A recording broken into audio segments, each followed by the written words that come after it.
اب میرے بھائیوں سب ٹاپک نمبر 6 وہ ہے رمضان کے روزوں کی سحری اور افطاری سے متعلق فقہی احکام و مسائل. یہ بہت کریٹیکل ہیں.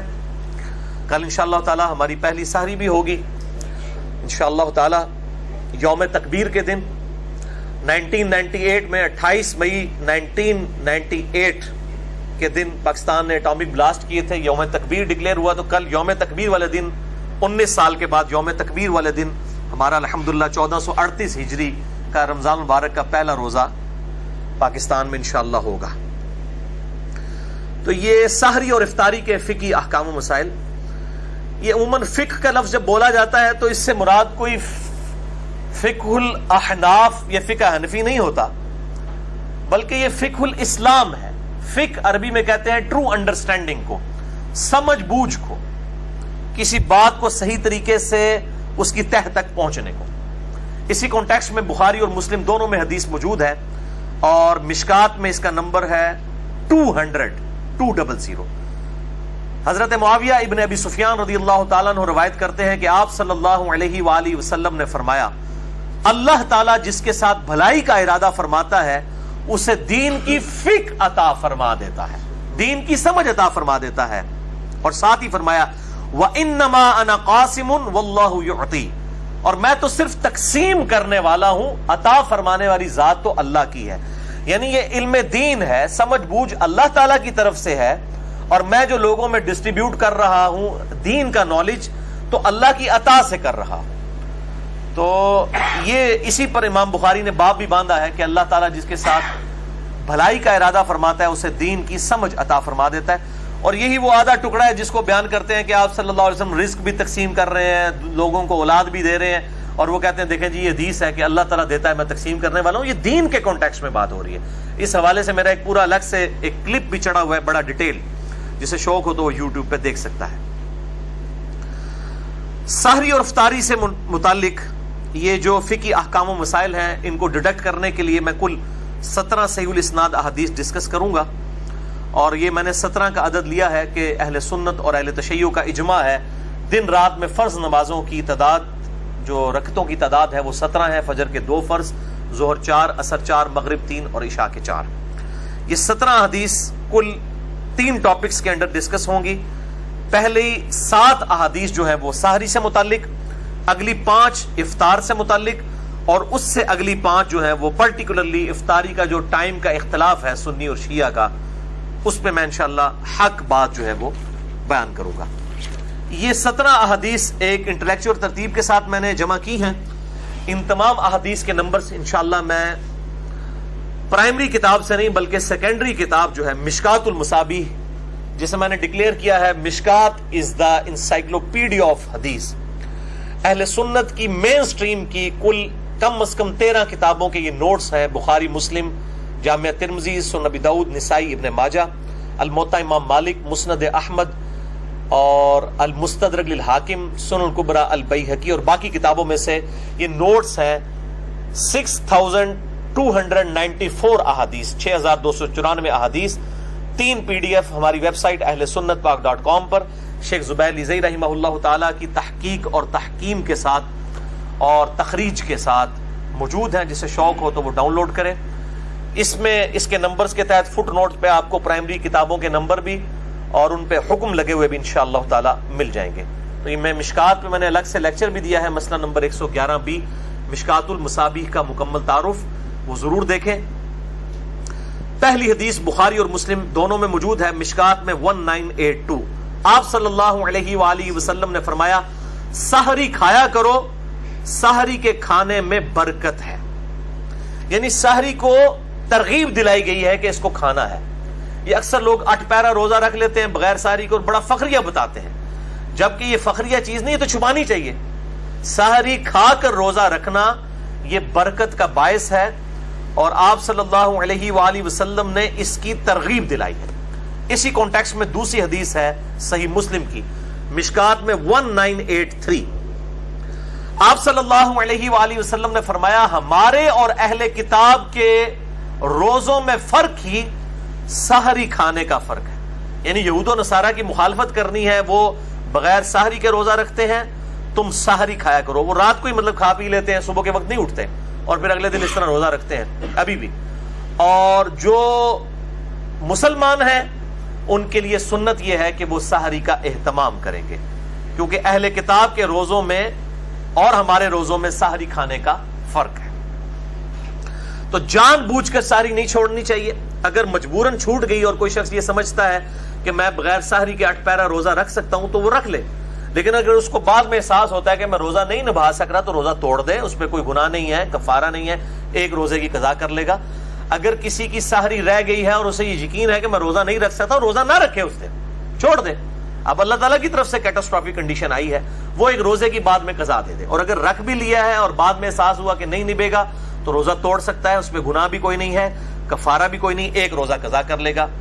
اور اس پہ ایک ایکسیپشن ہے, آپ صلی اللہ علیہ وآلہ وسلم کے حوالے سے بخاری اور مسلم میں حدیث موجود ہے اور مشکات میں اس کا نمبر ہے 1986 کہ آپ صلی اللہ علیہ وسلم وصال کے روزے رکھا کرتے تھے, بغیر افطار کیے اگلے دن کا روزہ اور پھر اگلے دن کا روزہ, اس طریقے سے مسلسل کئی دن کے روزے رکھتے تھے. بعض اصحاب نے آپ کی سنت کی پیروی میں روزہ رکھا تو ظاہر ہے وہ پھر مسجد میں بے ہوش ہونا شروع ہو گئے, تو آپ صلی اللہ علیہ وآلہ وسلم نے ان کو ڈانٹا اور آپ نے فرمایا ایکم مثلی, تم میں سے میری مثل کوئی کون ہو سکتا ہے, میں رات کے وقت میرا رب مجھے کھلا بھی دیتا ہے پلا بھی دیتا ہے. تو آپ صلی اللہ علیہ وسلم کی خصوصیت ہے کہ آپ مسلسل افطار کیے بغیر روزے رکھ لیا کرتے تھے. یہ آپ صلی اللہ علیہ وآلہ وسلم کی خصوصیت ہے, امت میں کسی کو اجازت نہیں. ان کو کہتے ہیں وصال کے روزے, وصل کہتے ہیں نا ملنے کو, یعنی روزے ملاتے جائیں, یہ آپ صلی اللہ علیہ وآلہ وسلم کی خصوصیت ہے. تو آپ نے فرمایا ایکم مثلی, تم میں سے کون میری مثل ہو سکتا ہے. کسی صحابی نے نہیں کہا کہ قل انما انا بشر مثلکم, اے نبی تم فرما دو کہ میں انسان ہونے میں تمہاری طرح ہوں. صحابہ کو یہ بات پتا تھی کہ یہ مثل کے اعتبار سے ایز اے اسپیشیز بات نہیں ہو رہی, بلکہ آپ کے مرتبے کی بات ہو رہی ہے, اور آپ کا مثل واقعی کوئی نہیں ہو سکتا. تو یہ دو ایکسٹریم ہیں, ایک طرف اہل حدیث علماء ہیں, بعض وہ ہر بات کے اوپر جو ہے وہ قل انما انا بشر مثلکم کے تحت کوئی ایکسٹریم رزلٹ نکالتے ہیں, دوسری طرف جو ہے وہ بریلوی ہیں اور وہ مطلب اس آیت کو پڑھنے کو آپ صلی اللہ علیہ وآلہ وسلم کی توہین سمجھتے ہیں. دونوں ایکسٹریم کے اوپر ہیں. درمیان کا راستہ یہ ہے کہ آپ صلی اللہ علیہ وآلہ وسلم کے مرتبے میں کوئی مثل میں نہیں ہے, لیکن جو سپیشیز ہے آپ انسان ہیں, انسان ہونے کے اعتبار سے آپ صلی اللہ علیہ وآلہ وسلم کی مثل باقی انسان ہے, لیکن مرتبے کی بات نہیں ہے. مرتبے میں تو انسانیت کو ناز ہے آپ صلی اللہ علیہ وآلہ وسلم کی مبارک ذات میں. تیسری حدیث سنن ابی داؤد میں ہے, مشکات میں 1998, آپ صلی اللہ علیہ وآلہ وسلم نے فرمایا مؤمن کی بہترین سحری کھجور کھانا ہے. یہ کھجور صرف افطاری کے لیے نہیں ہے, سحری کے لیے بھی ہے سنت, اور بلکہ اس کے اندر بڑی طاقت ہے.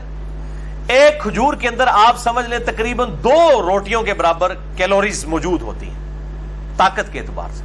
تو سحری کے وقت کھجور کھا لی جائے طاقت کے لیے بڑی اچھی چیز ہے. اور دوسرا اگر دہی کا استعمال کیا جائے تو پھر دن کے وقت پیاس کے معاملے میں اللہ تعالیٰ کی طرف سے عافیت رہتی ہے. یہ فزیکل فینومینا آف نیچر ہے, جو لوگ دہی کا اہتمام کرتے ہیں سحری کے اندر, پھر دن کے وقت پیاس کے معاملے میں ان کے لیے آسانی ہو جاتی ہے. چوتھی حدیث سنن نسائی میں ہے موقوفاً سیدہ حفصہ رضی اللہ تعالی عنہا سے, یعنی ان کا قول ہے. مشکات میں 1987 حدیث کے فٹ نوٹ کے اوپر شیخ زبیر زئی صاحب نے اس کی تحکیم کی ہوئی ہے کہ سیدہ حفصہ کہتی ہیں جو شخص طلوع فجر سے پہلے روزے کی نیت نہ کر سکے یا نیت نہ کرے تو اس کا کوئی روزہ نہیں ہے. یہ رمضان کے روزے کی بات ہے. اگر فجر کا وقت شروع ہونے سے پہلے یعنی ختم سحری سے پہلے اس نے روزے کی نیت کی, یعنی رات کو ڈاواں ڈول تھا, شاید سفر پہ جانا تھا یا کوئی اور عذر تھا, اب وہ رات کو اس کو کلیئر نہیں تھا میں روزہ رکھوں گا یا نہیں رکھوں گا, تو اب اسے فجر کا وقت شروع ہونے سے پہلے نیت کرنی ہوگی. ویسے تو ہم رات کو جو سوتے ہیں وہ ہماری نیت ہوتی ہے, وہ یہ نہیں ہے کہ کوئی آپ نے کوئی زبان سے نیت کرنی ہوتی ہے, دل کے ارادے کا نام ہے. نیت کے بغیر تو کوئی کام بھی نہیں ہوگا. بخاری اور مسلم کی متفق علیہ حدیث ہے, بخاری کی پہلی حدیث یہی ہے اور مشکات کی بھی پہلی حدیث یہی ہے, انما الاعمال بالنیات, اعمال کا دار و مدار نیتوں پر ہے. لیکن نیت زبان سے نہیں کرنی ہوتی. جب ہم وضو کرنے لگتے ہیں تو کیا زبان سے نیت کرتا ہوں, نیت کرتا ہوں اس وضو کی خاص واسطے نماز عشاء کے, نہیں, دل کا ارادے کا نام ہوتا ہے. تو نیت دل کے ارادے کا نام ہے. اور یہ جو دعا جو ہے وہ نیت کی مشہور ہے, یہ بالکل جعلی جھوٹی فیبریکیٹڈ ہے. وَبِصَوْمِ غَدٍ نَوَيْتُ مِنْ شَهْرِ رمضان, میں رمضان کے کل کے روزے کی نیت کرتا ہوں. کل کا روزہ کیا, وہ روزہ تو آج کا ہوتا ہے, کیونکہ رمضان کے اندر تو مغرب کے بعد سے ہی جو ہے وہ دن شروع ہو جاتا ہے. ابھی دیکھیں آج شعبان کی 30ویں تھی لیکن ہم نے قیام اللیل کیا ہے کیونکہ رات رمضان کی مغرب کے بعد شروع ہو چکی ہے. کل انشاءاللہ تعالی پہلا روزہ ہے. تو وہ بالکل جعلی دعا ہے, بالکل ثابت نہیں, کسی ضعیف روایت میں موجود نہیں ہے. تو یہ فرض روزے کی نیت رات کو ہونا وہ ڈیفالٹ میں ہوتی ہے, یہ ضروری ہے. ہاں اس شخص کے لیے جو اب ڈاواں ڈول ہے میں کل سفر پہ جاؤں گا یا نہیں جاؤں گا, پھر اس کو فجر سے پہلے ذہن میں نیت کو حاضر کرنا ہوگا. البتہ نفلی روزے کی نیت کا کوئی نہیں ہے مسئلہ. نفلی روزے کی نیت آپ ظہر سے پہلے بھی, زوال آفتاب سے پہلے بھی کر سکتے ہیں. اسی کانٹیکسٹ میں صحیح مسلم میں حدیث ہے مشکات میں 2076 کہ اما عائشہ رضی اللہ تعالیٰ عنہ کہتی ہیں کہ آپ صلی اللہ علیہ وآلہ وسلم بسا اوقات گھر تشریف لاتے اور پوچھتے کچھ کھانے کے لیے ہے, ناشتے کے لیے. تو میں کہہ دیتی یا رسول اللہ کچھ بھی نہیں. تو آپ فرماتے چلو ٹھیک ہے میں آج پھر روزہ رکھ لیتا ہوں, یعنی بغیر کھائے پیے, اور نیت بھی اس وقت کی نفلی روزے کی. اور سیدہ عائشہ کہتی ہیں آپ روزہ رکھ لیتے اور بسا اوقات کسی کی طرف سے کوئی گفٹ آ جاتا ناشتے کے طور پر, تو آپ صلی اللہ علیہ وسلم اسی وقت اپنا روزہ افطار بھی کر لیتے کہ چلو ناشتہ آ گیا تو روزہ توڑ بھی دیتے. اور پھر نفلی روزہ ظاہر توڑ دیں گے, اس کی نہ کوئی قضا ہے نہ کوئی کفارہ ہے. یہ حنفیوں کا بالکل باطل موقف ہے. جو عبادت خود نفلی ہے اس کا قضا اور کفارہ کیسے ہو سکتا ہے؟ واجب تو ہے نہیں ہے. تو نفلی روزہ کو جان بوجھ کے بھی توڑ دے, نہ قضا ہے نہ کفارہ ہے نہ کوئی گناہ کا کام ہے. البتہ فرض روزہ اگر کوئی جان بوجھ کر توڑے گا تو میں پچھلی دفعہ اس کے کفارے کے حوالے سے ڈسکشن کر چکا ہوں. تو یہ نفلی اور فرض روزوں کا فرق سمجھیے گا. 5ویں حدیث بھی بخاری اور مسلم دونوں میں ہے, مشکات میں 2001. اما عائشہ رضی اللہ تعالیٰ عنہ کہتی ہیں کہ آپ صلی اللہ علیہ وآلہ وسلم احتلام کی وجہ سے نہیں بلکہ کسی اور وجہ سے, اور سیدہ عائشہ نے یعنی وہ پردے میں بات کی, یعنی میاں بیوی کے ازدواجی تعلق کی وجہ سے آپ صلی اللہ علیہ وآلہ وسلم جب طلوع فجر اس حال میں کرتے کہ آپ جنوبی ہوتے, یعنی آپ پر غسل فرض ہوتا. اب احتلام والا معاملہ تو اس سے بھی زیادہ کریٹیکل ہے, وہ تو انسان کے اختیار میں بھی نہیں ہے. آپ صلی اللہ علیہ وآلہ وسلم اپنی بیویوں سے ازدواجی تعلق کی وجہ سے, یعنی پری پلانڈ, آپ کو پتا بھی ہوتا کہ میرے پہ غسل فرض ہے, آپ رات کو غسل کر کے نہ سوتے بلکہ اسی طریقے سے سو جاتے, اور صبح اس حالت میں اٹھتے کہ آپ جنبی ہوتے اور ختم سحری بھی ہو چکا ہوتا, یعنی طلوع فجر بھی, یعنی آپ نے سحری بھی نہیں کی ہے اور غسل بھی نہیں اتارا ہوا. تو آپ صلی اللہ علیہ وسلم اسی حال میں روزہ رکھ لیا کرتے. یعنی روزہ رکھنے کے لیے جنبی شخص کا غسل اتارنا ضروری نہیں ہے, بغیر غسل اتارے بھی وہ سحری کھا کے روزہ رکھ سکتا ہے. فجر کا وقت داخل ہونے کے بعد غسل کر لے, یا اگر فجر کا وقت داخل ہونے کے بعد اٹھا ہے تو 8 پیرا روزہ رکھنا چاہ رہا ہے تو بعد میں غسل اتار لے, جس طرح آپ صلی اللہ علیہ وآلہ وسلم کے کیس میں ہوا. اور یہ بڑی ڈیٹیل حدیث بخاری اور مسلم میں ہے کہ حضرت ابو ہریرہ یہ فتویٰ دیا کرتے تھے کہ جس پہ غسل فرض ہو جب تک غسل نہیں اتارے گا وہ شخص روزہ نہیں رکھ سکتا. تو اس کے جواب میں اما عائشہ نے جب یہ حدیث سنائی تو سیدنا ابو ہریرہ نے اپنے فتوے سے رجوع کیا. اب حضرت ابو ہریرہ رضی اللہ تعالیٰ عنہ آپ صلی اللہ علیہ وآلہ وسلم کی وفات کے 30 سال تک بعد میں بھی یہ غلط فتویٰ دیا کرتے تھے, اور جب سیدہ عائشہ سے ان کو یہ بات پتہ چلی تو انہوں نے رجوع کیا. تو اگر امام ابو ہریرہ سے کوئی حدیث چھپی رہ سکتی ہے جو سب سے بڑے محدث ہیں, تو امام حنیفہ سے بھی کوئی حدیث چھپی رہ سکتی ہے. کہتے نہیں امام حنیفہ کو میں غلطی لگ گئی, بھائی حضرت ابو ہریرہ جو سب سے زیادہ حدیثیں روایت کرنے والے ہیں ان تک حدیث نہیں پہنچی. وہ یہ فتویٰ دیتے تھے کہ جس پہ غسل فرض ہو وہ بغیر غسل اتارے روزہ نہیں رکھ سکتا, تو اور کسی کو غلطی کیا نہیں لگ سکتی؟ بڑے سے بڑے شخص کو بھی غلطی لگ سکتی ہے. اور امام مالک کا جو قول ہے کہ آپ صلی اللہ علیہ وآلہ وسلم کی قبر مبارک کی طرف اشارہ کر کے کہتے تھے کہ اس صاحب قبر کے علاوہ کوئی روئے عرض پہ ایسا شخص نہیں ہے کہ جس کی ہر بات مقبول ہو, سوائے ان کی ہر بات مقبول ہے, کوئی مردود نہیں. اور پھر فرمایا کرتے ہیں ان کے علاوہ کوئی ایسا شخص نہیں ہے کہ جس کے ساتھ اختلاف نہ کیا جا سکے. ہر شخص سے اختلاف ہو سکتا ہے سوائے آپ صلی اللہ علیہ وآلہ وسلم کے. 6ٹھی حدیث بھی بخاری اور مسلم دونوں میں ہے, مشکات میں 680.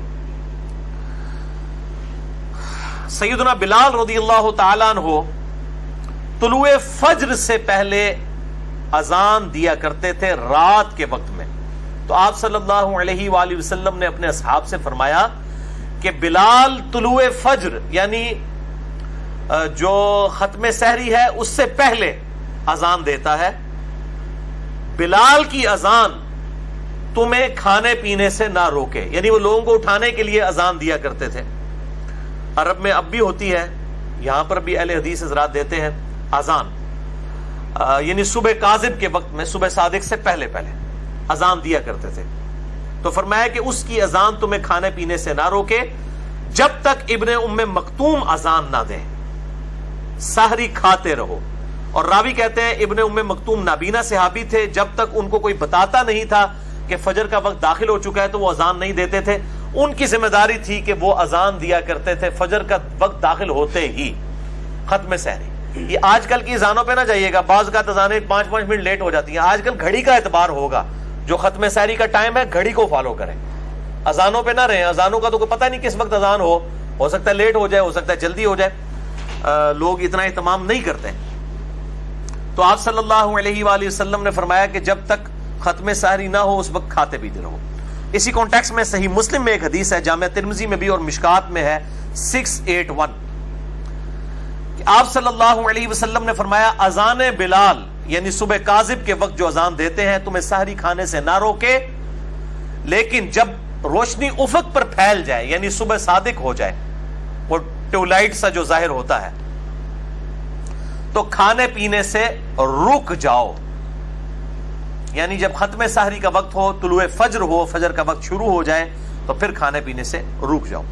اسی کانٹیکس میں قرآن حکیم میں آیت ہم پہلے ڈسکس کر چکے، سورۃ البقرہ آیت نمبر 187، وَكُلُوا وَاشْرَبُوا حَتَّى يَتَبَيَّنَ لَكُمُ الْخَيْطُ الْأَبْيَضُ مِنَ الْخَيْطِ الْأَسْوَدِ، اور کھاؤ اور پیو یہاں تک کہ صبح کا جو فجر کے وقت، من الفجر، فجر کے وقت رات کا جو سیاہ ڈھورا ہے وہ صبح کے سفید ڈورے سے ممتاز نہ ہو جائے. یعنی نیچے سفیدی نظر آتی ہے اور اوپر رات کا سیاہ ڈورا، جب یہ بالکل واضح ہو جائے اس وقت صبح صادق یعنی ختم سحری اور طلوع فجر ہو جائے گا، کھانا پینا اس وقت روک دو.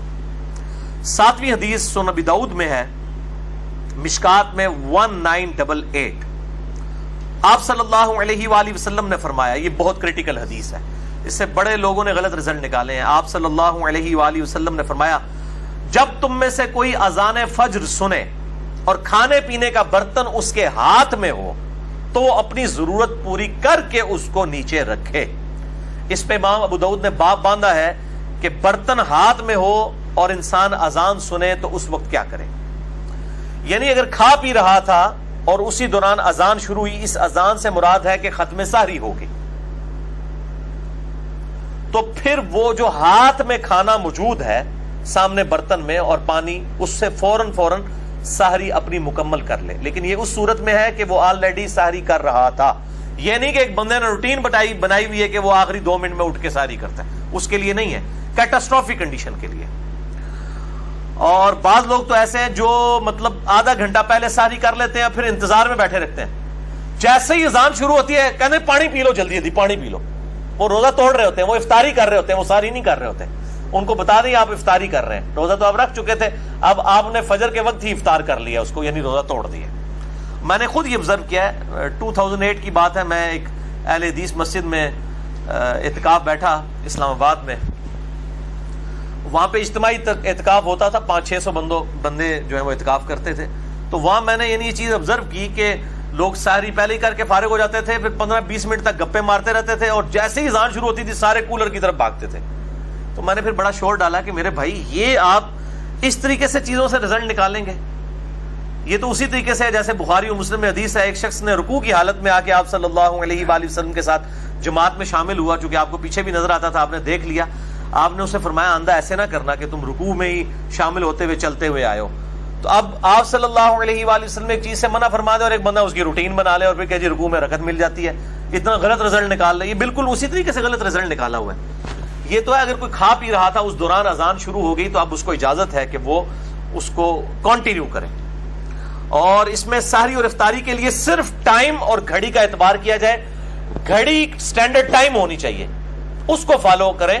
اور عموماً مؤذن حضرات جو ہے وہ ان چیزوں کا اہتمام نہیں کرتے. اور آج کل تو ہمارے پاس مسلم پرو جو ہے وہ اینڈرائڈ ایپ موجود ہے، اور اس طریقے سے سلاٹ ٹائم کے نام کا سافٹ ویئر اور چیزیں موجود ہیں، اس سے ٹائم جو ہے اس کو دے کے سٹینڈرڈ ٹائم کو فالو کریں. ٹائم ہو جائے آپ سحری ختم کر دیں، افطاری شروع کر سکتے ہیں جب مغرب کا وقت ہو جائے، اذان ہو یا نہ ہو. اذان کا اس سے کوئی تعلق نہیں. پہلے تو صرف اذان ہی ایک سورس تھا نا لوگوں کو مطلع کرنے کا.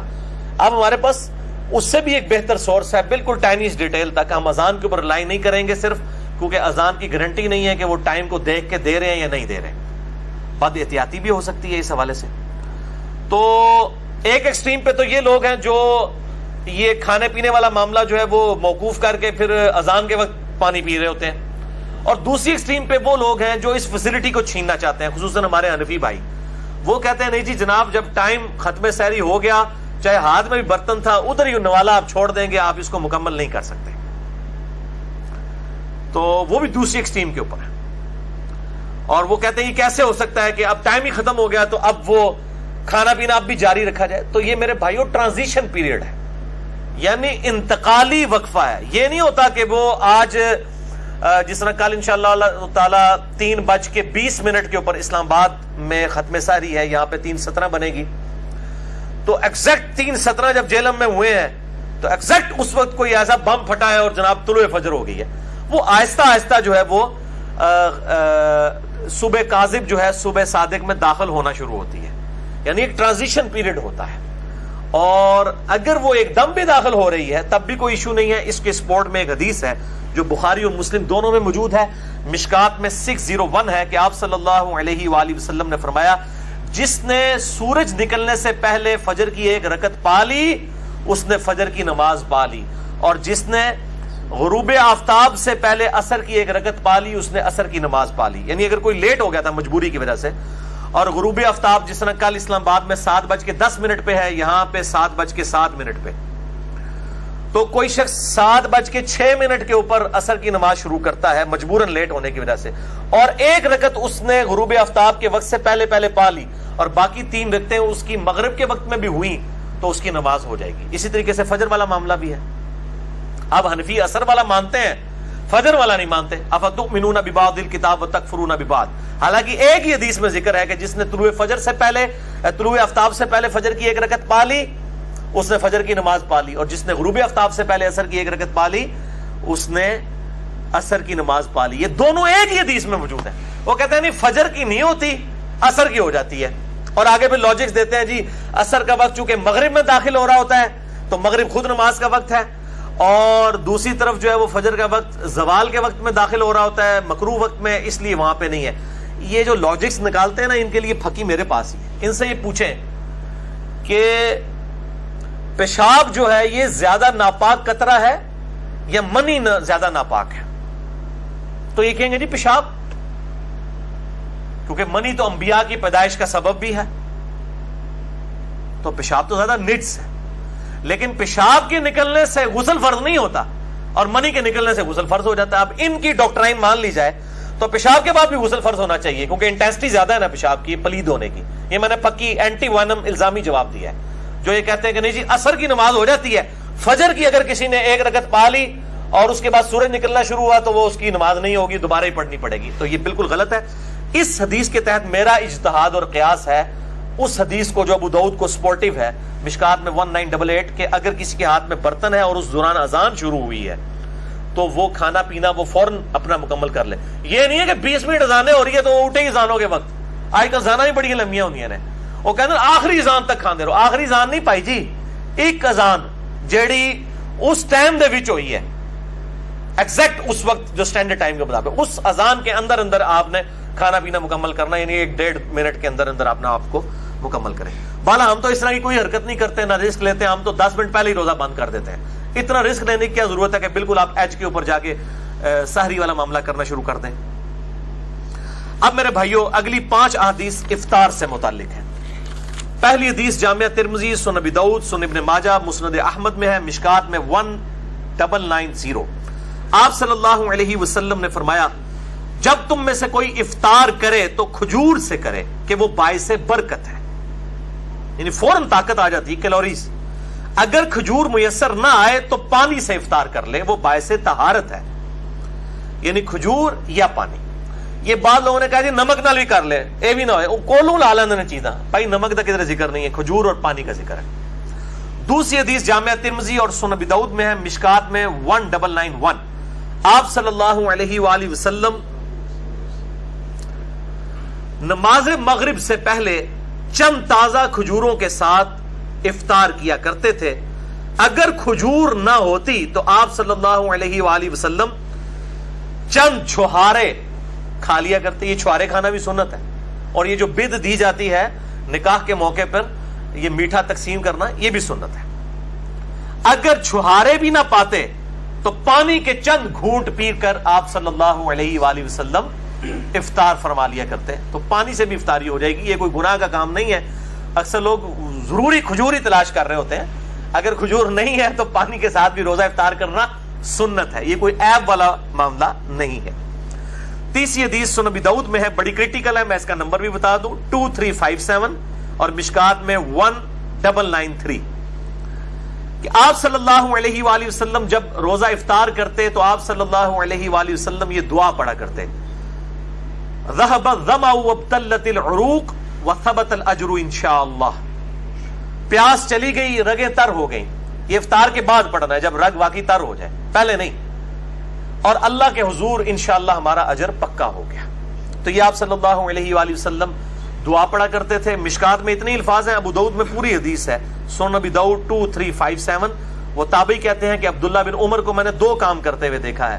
ایک تو وہ مطلقاً مٹھی کے بعد داڑھی کاٹا کرتے تھے, مطلقاً, کوئی حج عمرے کا ذکر نہیں. اور دوسرا افطار کے وقت یہ دعا پڑھا کرتے تھے اور کہتے تھے کہ نبی صلی اللہ علیہ وآلہ وسلم بھی افطار کے وقت یہ دعا پڑھتے تھے. داڑھی پہ میرا مسئلہ نمبر 33 ڈیٹیل کے ساتھ آپ دیکھ سکتے ہیں, اس حدیث کو میں نے بیان کیا وہاں پر بھی. ایک اور مشہور حدیث ہے لیکن پکی ضعیف ہے, مرسل روایت ہے, تابعی نے صحابی سے نہیں ڈائریکٹ نبی صلی اللہ علیہ وآلہ وسلم سے روایت بیان کی ہے. اس کو ہم کہتے ہیں مرسل, چھوٹا ہوا واسطہ, منقطع ہے. معاذ بن زہرہ تابعی سے کہ نبی صلی اللہ علیہ وآلہ وسلم دعا پڑھتے تھے اللہم لک صمت وعلی رزقک افطرت. لیکن یہ روایت مرسل ہے, چھوٹا ہوا واسطہ ہے, ضعیف روایت ہے, اور اس کو بھی خالص نہیں رہنے دیا ہے. پہلے روایت ہی جعلی تھی, اس میں بھی لوگوں نے اللہم انی لک صمت وبک آمنت وعلیک توکلت وعلی رزقک افطرت, اور ملاوٹ ہوئی, شاید بھی ملاوٹ پائی ہوئی ہے. یہ دعا ویسے ہی کمزور تھی اور بالکل چھوٹا ہوا واسطہ تھا, اور باقی جو ساتھ ملا دیا, اور پھر کہتے ہیں کہ کیا اس میں کون سے الفاظ غلط ہے. بھائی بخاری اور مسلم دونوں میں حدیث موجود ہے, بخاری میں 247 ہے اور مسلم میں 6882. ایک صحابی کو آپ صلی اللہ علیہ وسلم نے دعا تعلیم فرمائی, اس میں الفاظ تھے بنبیک الذی ارسلت, میں ایمان لایا اس کتاب پر جو تو نے اپنے نبی کے ساتھ نازل کی. اس صحابی نے دعا میں پڑھ دیا برسولک, میں اس کتاب پر ایمان لایا جو تیرے رسول کے ساتھ نازل ہوئی. رسول سپرلیٹو ڈگری ہے, نبی تو چھوٹی ڈگری ہے. اس نے نبی کے الفاظ کو رسول کر دیا, اعلیٰ کام کیا, نیکی کا کام. لیکن آپ صلی اللہ علیہ وآلہ وسلم نے فرمایا بنبی کا کہو, وہی کہو جو میں نے تعلیم فرمایا ہے. یعنی بنبی کا کو بی رسولی کا بھی نہیں پڑھ سکتے. یہ جائے کہ بندہ خود سے جی وہ واقعنا عذاب القبری, واقعنا عذاب الحشری, پتہ نہیں کیا کچھ داخل کیا ہوا ہے. قرآن میں دعا آئی ہوئی ہے میرے بھائیوں, سورۃ البقرہ میں, بخاری اور مسلم میں موجود ہے, ربنا آتنا فی الدنیا حسنۃ وفی الآخرۃ حسنۃ وقنا عذاب النار. یا بخاری اور مسلم میں ہے اللہم ربنا آتنا فی الدنیا حسنہ وفی الآخرۃ حسنۃ وقنا عذاب النار. دنیا میں سب کچھ دنیا آ گیا, آخرت میں قبر آخرت کی منزلوں میں سے پہلی منزل ہے. بخاری اور مسلم میں حدیث ہے وقنا عذاب النار, وقنا عذاب النار, ربنا آتنا فی الدنیا حسنہ وفی الآخرۃ حسنہ. آخرت کی حسنہ ہونے میں عذاب قبر سے بھی, عذاب محشر سے بھی, اور اسی طریقے سے پل صراط, یہ ساری چیزیں وفی الآخرۃ حسنہ میں آتی ہیں. اور واقعنا عذاب النار میں تو الٹیمیٹ کامیابی آ گئی الحمدللہ. چوتھی حدیث شعب الایمان امام بیہقی کی کتاب میں ہے, اور شرح السنہ امام بغوی کی کتاب میں, اور مشکات میں 1992 ہے. آپ صلی اللہ علیہ وآلہ وسلم نے فرمایا جو شخص کسی روزہ دار کا روزہ افطار کرائے یا کسی مجاہد کی تیاری کروائے تو اسے بھی اس روزہ دار اور مجاہد کے مثل ثواب دیا جائے گا الحمدللہ. اب یہ مجاہد کو مسلمانوں کا گلا نہ کاٹنے گیا ہو جو واقعی جہاد ہو, یہ اس کانٹیکسٹ میں ہے. پانچویں حدیث افطار کے وقت دعا کی قبولیت کے اعتبار سے جامعہ ترمذی اور سنن ابن ماجہ میں ہے, مشکات میں 2249. آپ صلی اللہ علیہ وآلہ وسلم نے فرمایا 3 لوگوں کی دعا قبول ہوتی ہے. نمبر 1 روزہ دار جب افطار کے وقت دعا کرتا ہے, افطاری کا وقت دعا کی قبولیت کا وقت ہے. نمبر 2 عادل بادشاہ کی دعا. نمبر 3 مظلوم کی دعا. بال اس میں کئی ڈیٹیلز ہیں. مسئلہ نمبر 82 میرا دیکھ لیں. دعا کی قبولیت کن معاملات میں نہیں ہوتی, اور کئی